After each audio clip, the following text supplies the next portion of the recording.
બોલો સદગુરુ મહારાજની જય.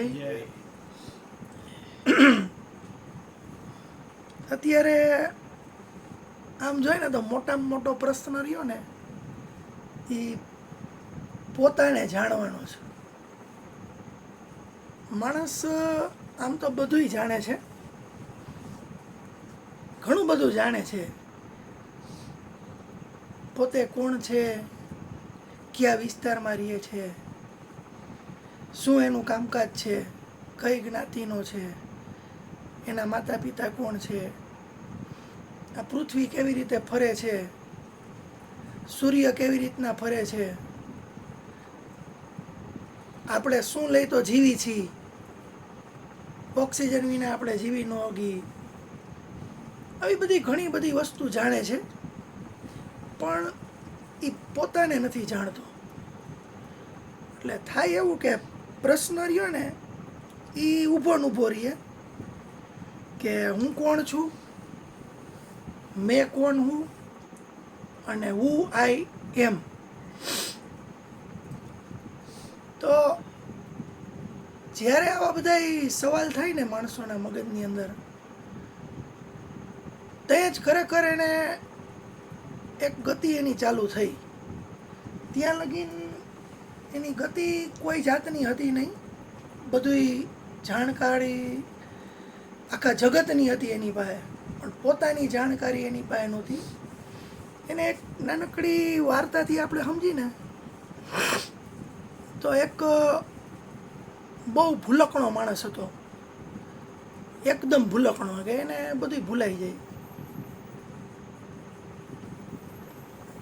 ઘરેથી બહાર નીકળે તો ક્યાં જવા નીકળો તો એ ભૂલાઈ જાય. ઘરે પાછો પહોંચે અને કપડાં બપડા બદલાવી નાખે ને બૂટ ને બધું કાઢી નાખે તો એને એ ભૂલાઈ જાય કે આ ક્યાં કયું બૂટ છે ને કયું મોજું છે ને ક્યાં પહેરવાનું હતું ને શર્ટ ઉપર પહેરવાનો કે નીચે પહેરવાનો એ એમ ન સમજાય. પેન્ટ ક્યાં પહેરવાનું, એટલો બધો ભૂલો. હા, એને મોટામાં મોટો એક પ્રોબ્લેમ, એ મોટામાં મોટો પ્રોબ્લેમ હતો ભૂલવાનો. હવે આવું બધું થયા રાખતું હતું ને તો એના બાજુના પાડોશી રહ્યા ને એ જોવે કે આ ભાઈને ભૂલવાની ખરેખર બહુ ખરાબ ટેવ છે, એના લીધે હેરાન એટલો થાય છે, વાત જવા દો. તો એને એકવાર કીધું કે તું એક કામ કર ને, કે બુક એકાદી રાખ, એ બુકની અંદર લખી નાખવાનું તારે બધી વસ્તુ જી કરવાનું હોય. તો એ કે હા એ કરી તો થાય. તો એને દરરોજ સવારના શું કરવાનું, ઉઠીને બ્રશ કરવાનું, પછી નાસ્તો કરવાનો, કપડાં કેવી રીતે પહેરવાના, બધું લખી નાખ. એ કે તો સારું રહેશે. તો આ ભાઈ આખો દી ફરીને બહારથી આવ્યો તો ઘરે આવીને બુકની અંદર લખ્યું, ટોપી કાઢી, ટોપી ક્યાં પહેરવાની એ લખ્યું એને. બૂટ કાઢ્યા, કયું બૂટ કઈ બાજુના પગનું છે ને એ લખ્યું એને. મોજા કાઢ્યા, પેન્ટ કાઢ્યું, ચડી પહેરી લીધી, રાતના કપડાં પહેરે ને નાઇટ ડ્રેસ, બુસ્કોટ કાઢ્યો, બધું કાઢીને બધી વસ્તુ એને લખી નાખી. ચશ્મા ક્યાં મૂક્યા, પાકીટ ક્યાં મૂક્યું, આ તે બધું મૂકી દીધું ને બધું એની રીતના એને બધી નોંધ કરી લીધી બુકની અંદર. અને શાંતિથી સૂઈ ગયો. સવારે ઉઠ્યો ને બુક ખોલી, બધું લખ્યું હતું, ટોપી ક્યાં પહેરવાની, ચશ્મા ક્યાં પહેરવાના, કપડાં ક્યાં પહેરવાના, બૂટ ક્યાં પહેરવાના, મોજા ક્યાં પહેરવાના, પાકીટ ક્યાં પડ્યું છે, ચશ્મા ક્યાં પડ્યા, ચાવી ક્યાં પડી, ક્યાં જવાનું, બધું લખ નાખ્યું હતું. પણ એક લખતા ભૂલી ગયો હતો કે આ બધું પહેરાવાનું કે ને.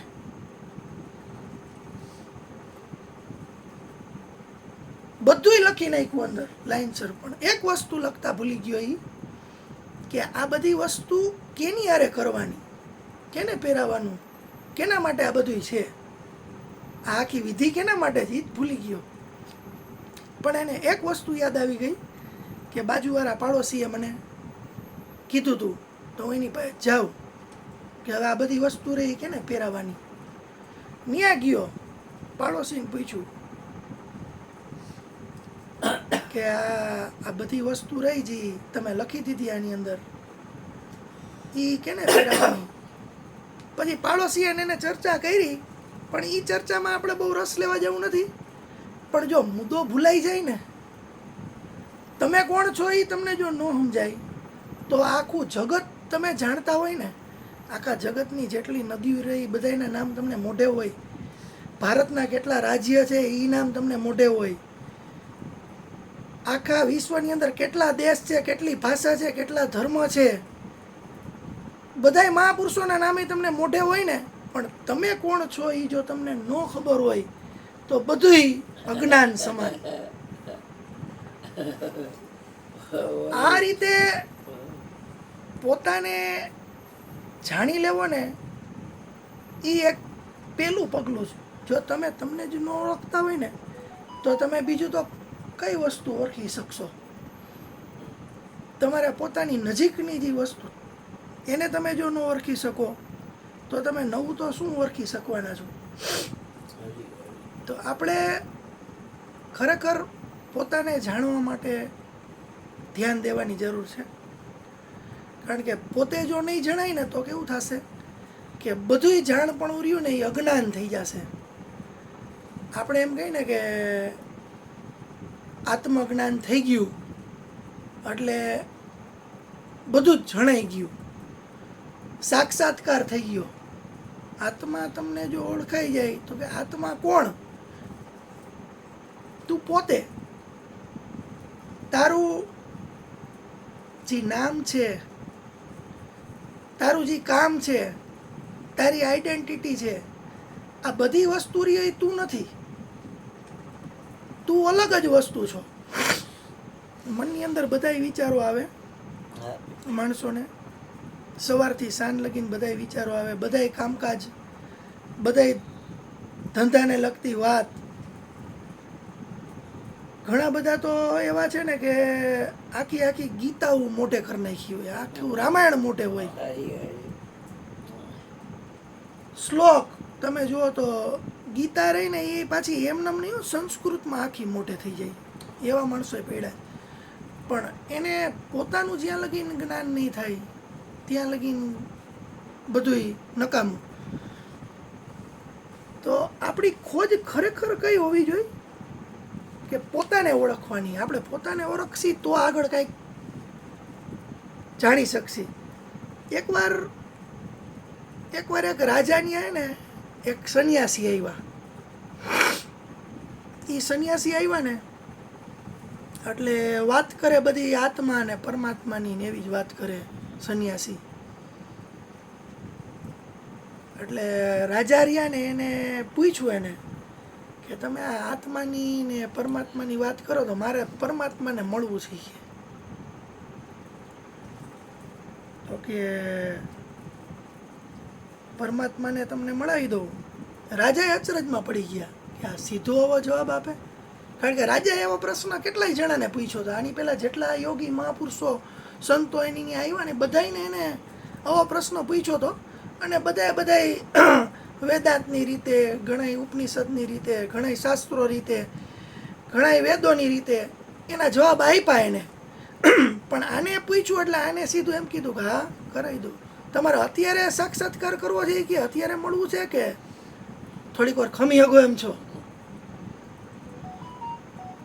આમ તો જો કે કોઈની તૈયારી હોતી નથી કે બધાય કે મારે મને જાણવો છે, મારે પરમાત્માને મળવું છે, મારે પરમાત્મામાં લીન થવું છે, પણ તૈયારી હોતી નથી. અત્યારે તમે કોક અહીંયા જ આપણી અહીંયા સત્સંગી આવ્યા હોય અને બહુ ભૂખ હોય, બહુ પ્યાસ હોય ને તમે એમ કહી દો ને કે તને મળાવી દઉં, એટલે એને મનમાં વિચાર એમ આવી જાય કે બાપુ કાપી નાખશે હમણાં.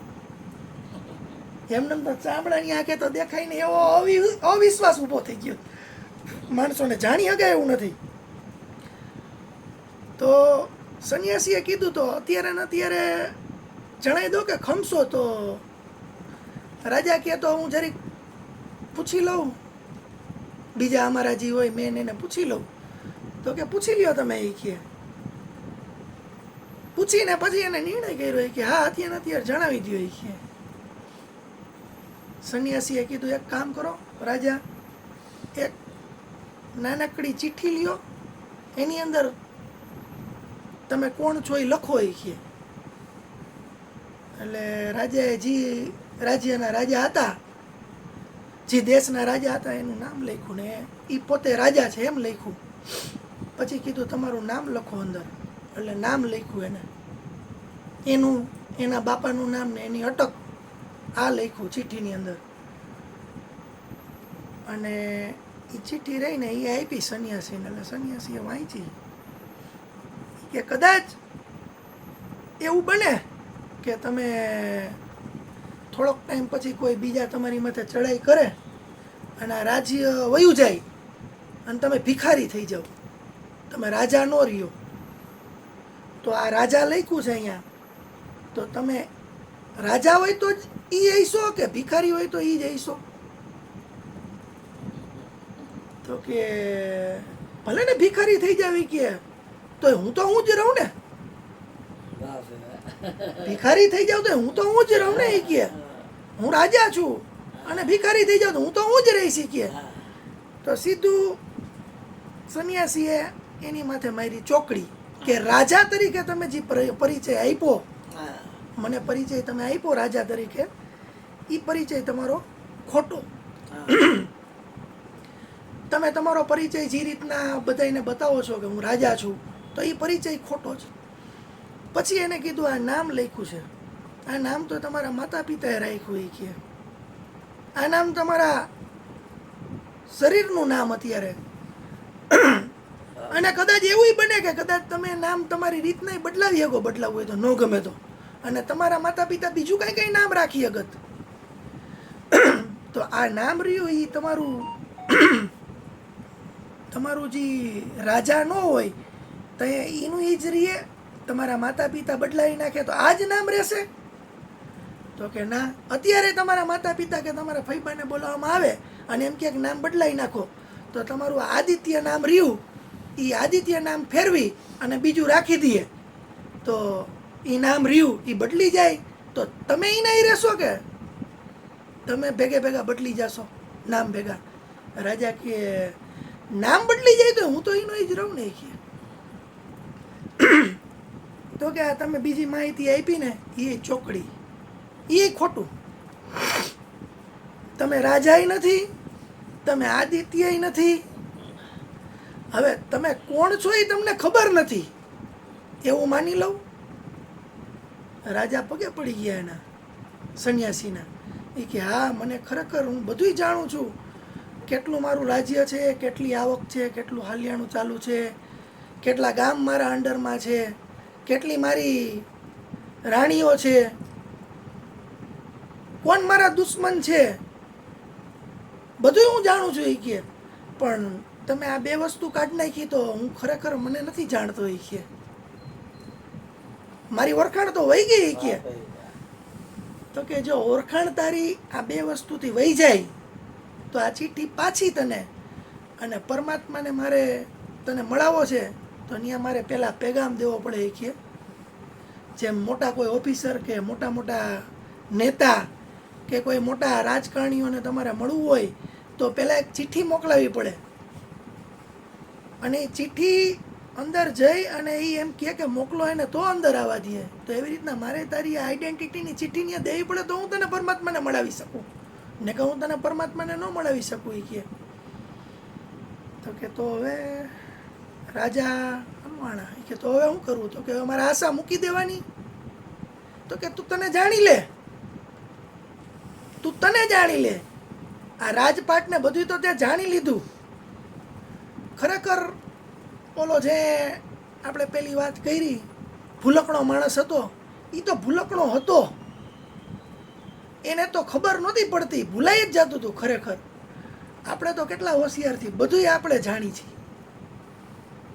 આ બજારની અંદર બહાર નીકળી એટલે સંસારની બધી બાજુને આપણે જાણી છીએ, છતાંય આપણને નથી ઓળખતા. ઓલો તો કદાચ આપણે ભૂલકણો હતો ને ભાઈ ભૂલી જાય, નહીં તો કદાચ એને જાણી લીધો ભૂલી જશે. એ તો એની અંદર એક અવગુણ હતો, પણ આપણે તો બધું જાણી છીએ, છતાંય આપણે એ બાબત રહી નથી જાણતા. અને જ્યારે એ સવારના પરમાં એના પાડોશી ત્યાં ગયો તો એનો પાડોશી રહ્યો ને પહેલી વાર તો એને ઓળખી નહોતો હગ્યો, કારણ કે અહીંયા કોઈ જો અત્યારે નિર્વસ્ત્ર આવી જાય, કાયમ ટોપી પહેરીને ભાગડી પહેરીને આવતા હોય, કાયમ ચશ્મા પહેરીને આવતા હોય, ઉપર જબણ નીચે લેંઘો પહેરીને આવતા હોય અને નિર્વસ્ત્ર આવી જાય તો આપણને જરીક ઓળખવા અઘરા પડે. એના વાળ બાળ નીકળી ગયેલા હોય, વ્યસ્ત હોય તો ઓળખવા અઘરા પડે. કારણ કે આપણે આમ જોઈને તો માણસને વસ્ત્રોથી ઓળખીએ છીએ. અત્યારે આપણે પહેરેલા રહ્યા ને એ એક વસ્ત્ર છે, એના પછી શરીર નામનું વસ્ત્ર આવે છે. અરુણ બાપુ ઘણીવાર વાત કરે કે આમ્રપાલી ચોક પાસે મારું ધળ રખડતું હોય, ઠેબે આવતું હોય કે ધળ એટલે આ ગરદનથી નીચેનો ભાગ રખડતું હોય અને 4-5 અહીંના કદાચ આપણા સત્સંગીઓ નીકળે તો જોવે તો ઓળખી ન શકે એ, કારણ કે એની આઈડેન્ટિટી નથી કાંઈ. તો એ ઘા ખાતું હોય આમથી આમ ને આમથી આમ અને એ જોઈને ત્યાંથી નીકળી જાય. પણ ઓલું સાંગણવા ચોક પાસે ધડની ઉપરનું ભાગ આ મસ્તિષ્ક શ્રીજી શ્રીફળ કઈ હગી આપણે આને ફોડું, હવે એ રખડતું હોય તો ત્યાંથી કોઈ જો જાણીતો નીકળે તો એમ કે આ તો બાપુ છે. આઈડેન્ટિટી. તો જ્યારે તમે શરીરના આખા ભાગની આઈડેન્ટિટી હોય તમારી પાસે, તોય જો તમે આ ગળાની નીચેના ભાગથી ઓળખી ન હોગો તમને, અથવા તમારા સ્નેહીને, અથવા તો કોઈ પણ જગ્યાને, તો તમને જો શરીર માનીને બેઠા હોય ને તો ઓળખવું બહુ અઘરું. તમને જો શરીર માનીને બેઠા હોય તો ઓળખવું બહુ અઘરું પડે. કઈ રીતના કે પેલા કપડા વિના કોઈ અસ્વ્યસ્ત અહીં આવી જાય તો આપણે એને ઓળખી ન હોગી. મોઢે રૂમાલ કે કંઈક બાંધીને કે હેલ્મેટ પહેરીને આવે ને તોય આપણે એને ઓળખી ન હોગી. પછી એનાથી વધારે ઊંડાણમાં જાવ તો કોકના શબ્દો બોલવાના હોય, કોઈનો અવાજ હોય, કોઈની વાત કરવાની સ્ટાઇલ હોય, કોઈની વાત કરવાનો લહેજો હોય, એનાથી આપણે ઓળખી જાય, ભલે આપણા માણસને ન જોયો હોય. તો આ બધી વસ્તુ રહીને એ ઓળખવાના પ્રકાર છે. અને જ્યાં લગીન આ બધી માથેની વસ્તુ રહીને એનાથી તમે કોઈક વસ્તુને ઓળખશો ને એટલે તમે ભ્રમમાં પડશો. અને ભ્રમમાં તમે પડશો ને એટલે મૂળ વસ્તુને તમે ઓળખી નહીં હગો. તો જ્યારે આ ઉપરના વસ્ત્રોની વાત કરીને તો એની અંદર પદય આવી જાય કે ભાઈ આ ભાઈ રાજકારણી છે, ઓલો ભાઈ બીજો રે પોલીસવાળો છે, ત્રીજો ભાઈ વકીલ છે, ચોથો ભાઈ ડૉક્ટર છે. આ બધા મુખોટા છે માથેના. આ બધાયની પાર મનની અંદર તમે પહોંચો એટલે એ ત્રીજા શરીરની વાત થઈ, ત્યાં લગીને તમે પહોંચો ને તો મનની અંદર ઉદ્ભવ થતા વિચારો રહ્યા ને એને જો તમે સ્પર્શ ન કરો ને તો તમારી અંદર દ્રષ્ટા ભાવ જાગૃત થાય.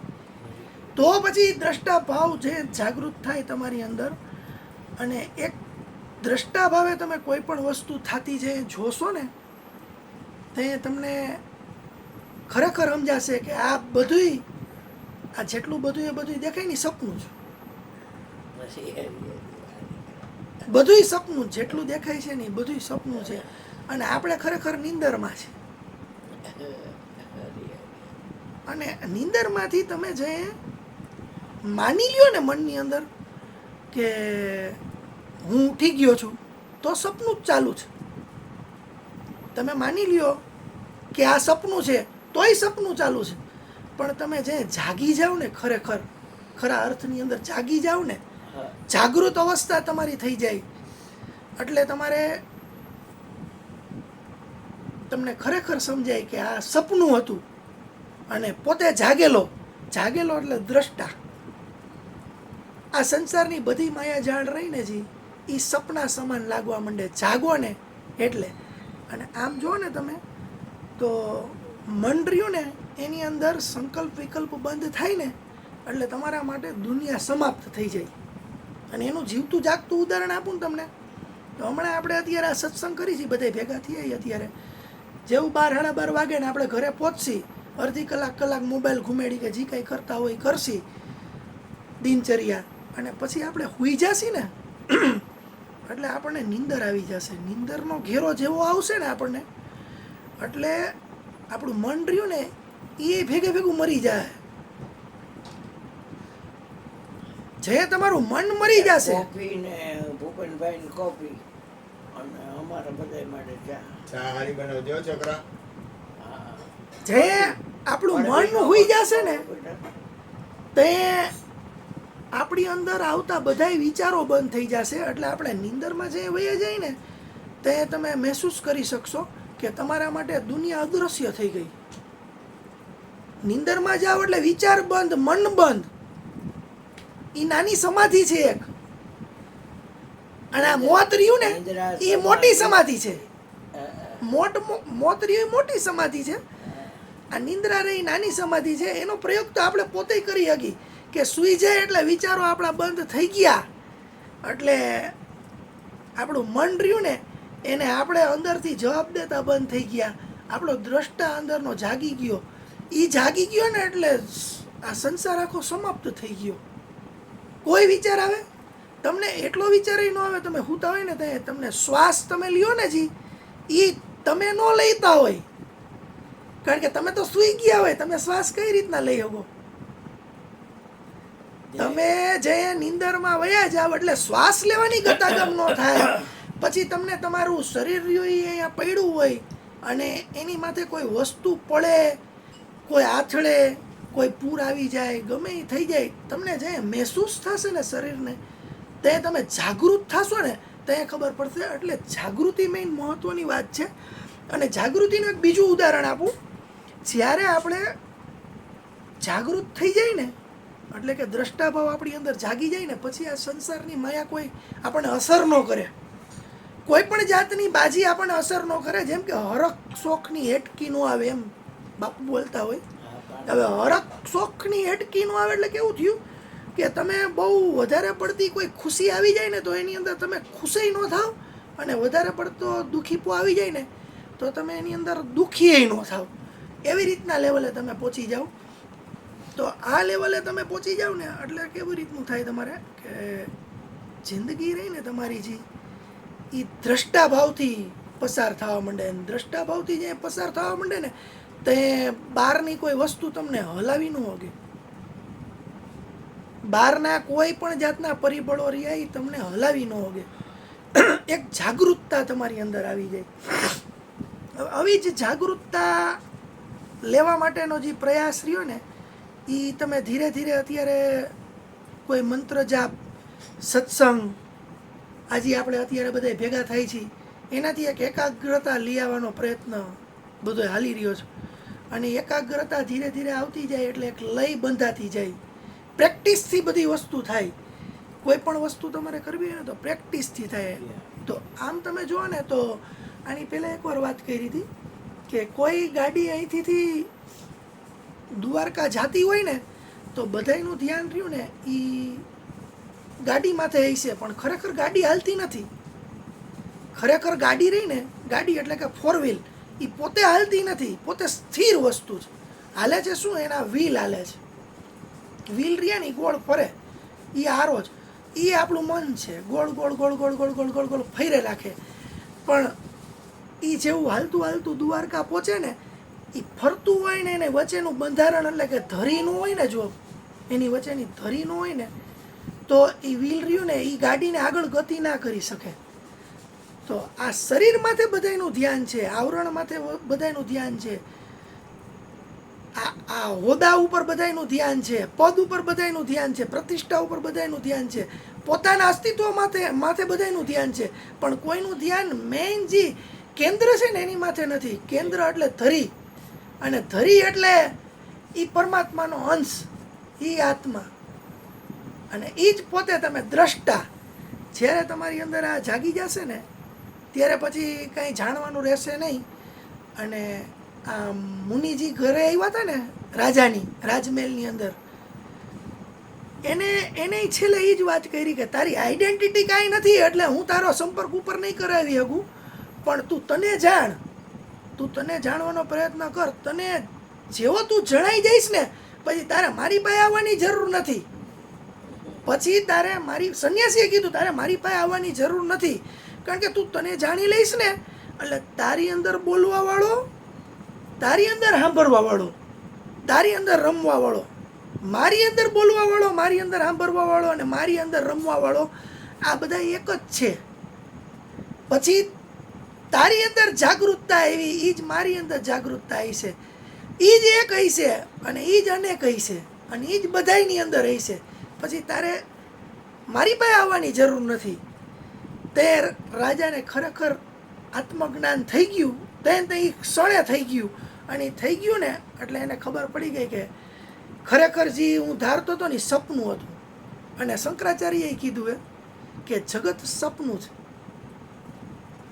જગત રહ્યું ને એ મિથ્યા છે, સપનું છે અને આપણે બધા સૂતા છીએ, જોવી છીએ સપનું. પણ જે મહાપુરુષો, અમુક અમુક વીરલા, અમુક અમુક તત્વજ્ઞાની, અમુક અમુક સદગુરુઓ એવા, એ બધા રહ્યા ને એ આ માયાજાળમાંથી બહાર નીકળી ગયા.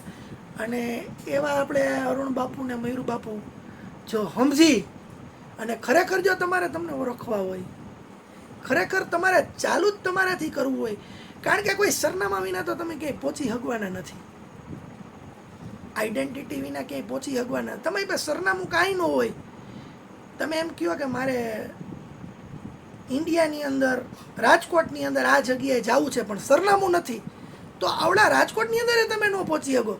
તો આ તો આવા હજારો રાજકોટ ભેગા થાય ને તો એક ઇન્ડિયા બને અને એવા કેટલાય દેશ 131 દેશો ભેગા થઈને તો આ દુનિયા બને.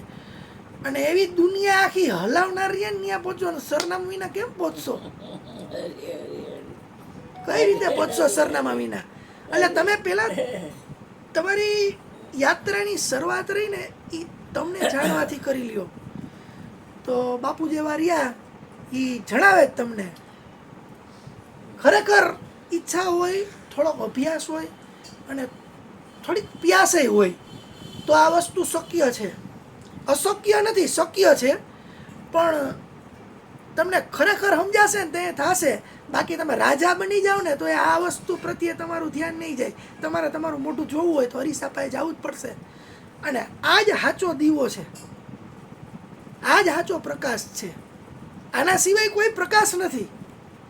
આખી બજારની અંદર કોઈ દીવો નથી. આ દીવો એવો છે પ્રગટી જાય ને તમારી અંદર, પછી એને ઘી પૂરવાની જરૂર નથી, તેલ પૂરવાની જરૂર નથી, એ પ્રગટતો જ રહીએ.